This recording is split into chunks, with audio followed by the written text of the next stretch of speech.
আসসালামু আলাইকুম ওয়া রাহমাতুল্লাহি ওয়া বারাকাতুহু। আমার সকল দিনী ভাই বোনেরা যারা মুসলমান করে জন্ম করেছে, মুসলমানের পেট থেকে জন্ম নিলে মুসলমান হয় না ভাই।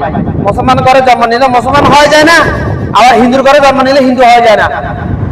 দুইটা মিথ্যা এবার। মুসলমান বানানো লাগে বনা লাগে, হিন্দু বানানো লাগে বনা লাগে। হিন্দু বানা গেলা মা বাপে,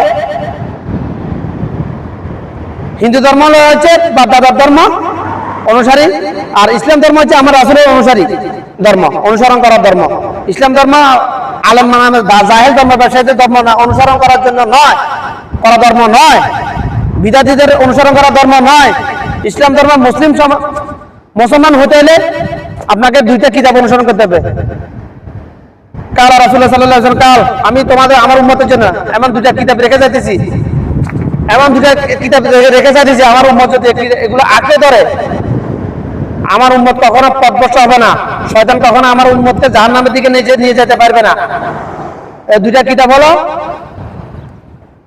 এই কিতাব আল্লাহর কোরআন আর আমার সহিহ হাদিস। শুধু হাদিস বললে হবে না, আমার রাসূল শুধু হাদিস বলছে, কারণ আমার রাসূলের জামানায় জাল হাদিস ছিল না। জাল হাদিস অনেক হওয়ার পরে আমার রাসূলের রফাতের 500 বছর পরে জাল হাদিস ঢুকেছে।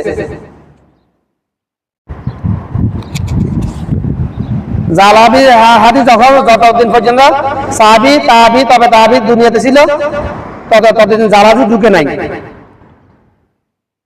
কোন জাল হাদিস আবিষ্কৃত হয় নাই।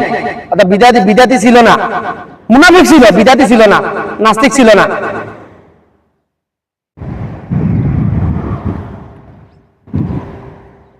তো যারা মুসলমান হতে হলে কি করতে হবে? আমার দুইটা কিতাব, যার ঘরে যে দুইটা কিতাব আছে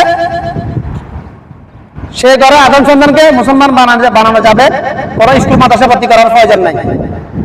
ভর্তি করানো উত্তম, তবে উত্তম নয়, ভর্তি করানো জরুরি। প্রয়োজন আছে যে মা বাবা মূর্খ তাদের জন্য, তবে অনুত্তম ভর্তি করানো। স্কুল মাদ্রাসা পড়ানো অনুত্তম, কারণ আমাদের দেশে বর্তমানে যুগে মাদ্রাসা শিক্ষা ব্যবস্থা বিদাতে লিপ্ত, ধর্ম ব্যবসায় লিপ্ত। ওস্তাদ যেমন সার্কিট তেমন হবে। ওস্তাদ যদি ধর্ম ব্যবসায়ী হয়, সার্কিট কি ধর্ম ব্যবসায়ী হবে না? কি হবে ভাই? আমি এই জন্য বিদাত মুক্ত, এই জন্য আমি ধর্ম ব্যবসা মুক্ত, কারণ আমাকে মাদ্রাসা পড়ানো হয় নাই। আমাকে আল্লাহ পাক আমাকে 30 করে আলেম বানাইছে। এই 30 পারা কোরআনের তাফসীর করার মতো আলেম আল্লাহ পাক আমাকে দিয়েছে। সকল হাদিসের তাহকিক, তাফসীর, সায়েন্টিফিক অ্যানালিসিস করার মতো আলেম আল্লাহ পাক আমাকে দিয়েছে। আজ 30 বছর ধরে দিন করে গড়ে তুলেছে আল্লাহ পাক আমাকে। এই জন্য আমার গায়ে ধর্ম ব্যবসায়ের লেবাস লাগে নাই। এই জন্য পাগড়ি আর ইমানদার, পাগড়ির মধ্যে না জুব্বার মধ্যে এই কলা ইমান